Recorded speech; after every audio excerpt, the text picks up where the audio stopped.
All right, let's get right into it. Today, we're unpacking a massive policy shift from USCIS regarding adjustment of status, or what we often just call AOS. Issued in May 2026, this new directive literally rewrites how the government views the pathway to a green card from inside the United States. If you're an immigration professional, an employer, or an applicant trying to navigate this whole system, you absolutely need to understand what's going on here.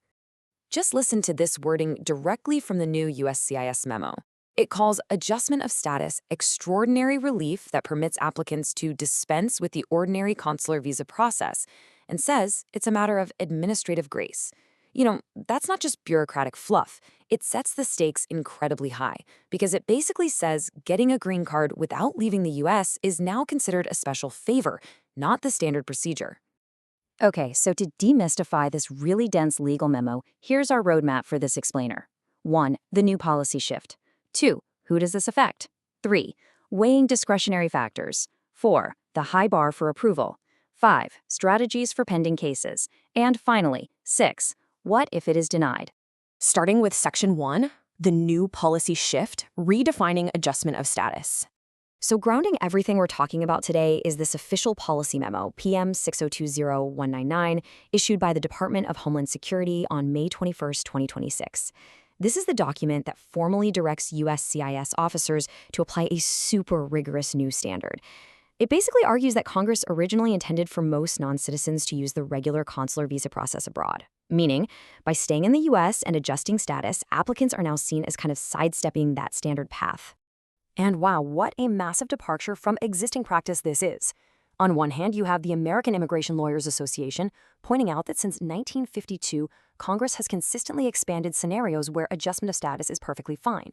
But then, on the flip side, the new USCIS stance starkly counters that, stating applicants should generally pack up, depart the US, and use the consular process. It is a fundamental clash over what the adjustment of status program is actually for.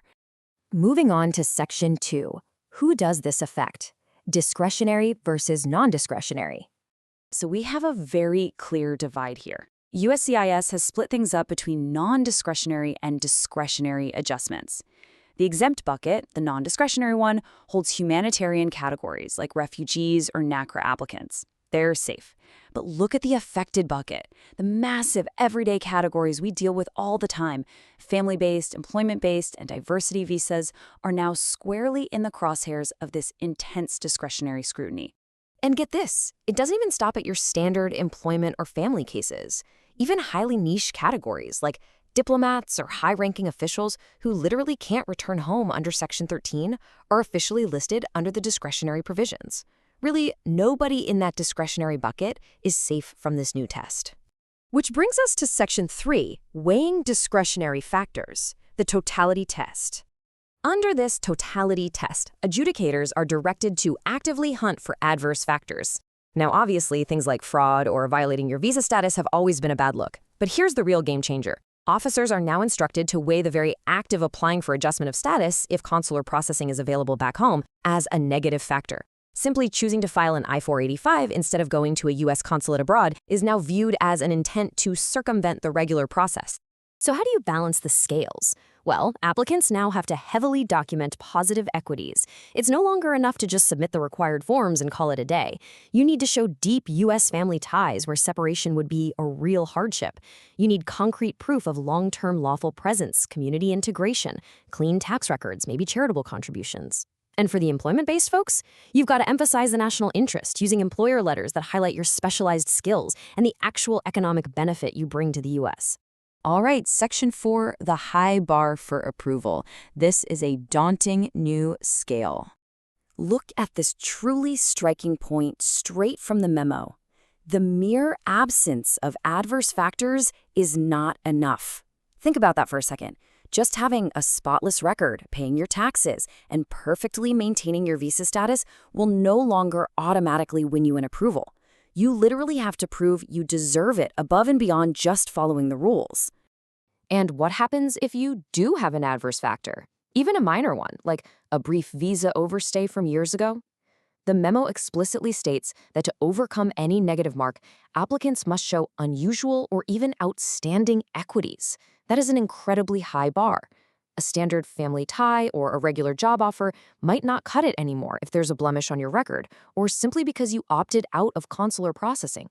So, what do we do about this? Section 5, Strategies for Pending Cases, Protecting Your Status. If you're navigating this right now, here are 3 immediate, actionable protective strategies. Step 1. Corporations. You need to identify your at-risk employees. Anyone relying solely on an employment authorization document, an EAD tied to their pending adjustment of status, is in a very precarious position right now.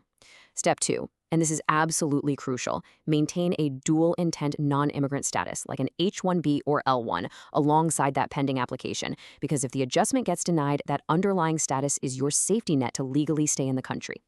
And step 3, please do not wait around for a request for evidence.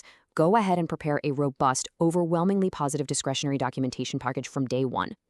Now, here's a highly specific, tactical legal tip from Ayla that could save you a ton of grief. Consider checking the box indicating immigrant visa processing abroad when you're filing the underlying I-130 family petition or the I-140 employment petition, even if you actually plan to adjust status in the U.S. Why? Because if your adjustment application is ultimately rejected under this harsh new policy, having that box checked means your file can immediately be moved to the National Visa Center.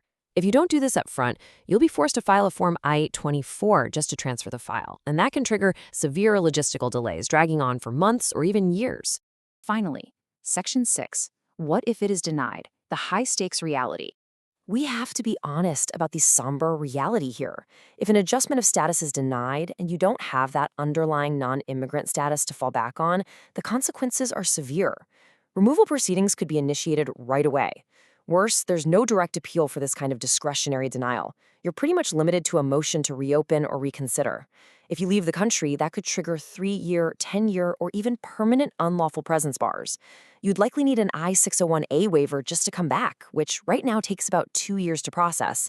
And heartbreakingly, a denial means derivative children could lose their Child Status Protection Act protections, meaning they literally age out of their eligibility for a green card entirely. So this brings us to a huge crossroads for the immigration system. We've just seen how this May 2026 memo transforms a standard everyday procedure into an extraordinary administrative favor. It heavily burdens applicants to prove their worth while navigating some incredibly severe risks. I'll leave you with this final provocative thought to chew on. With the bar for adjustment of status raised so incredibly high and the penalties for denial so devastating, is consular processing about to become the new normal for everyone? Thank you so much for joining me on this explainer. Stay curious, stay informed, and I'll catch you in the next one.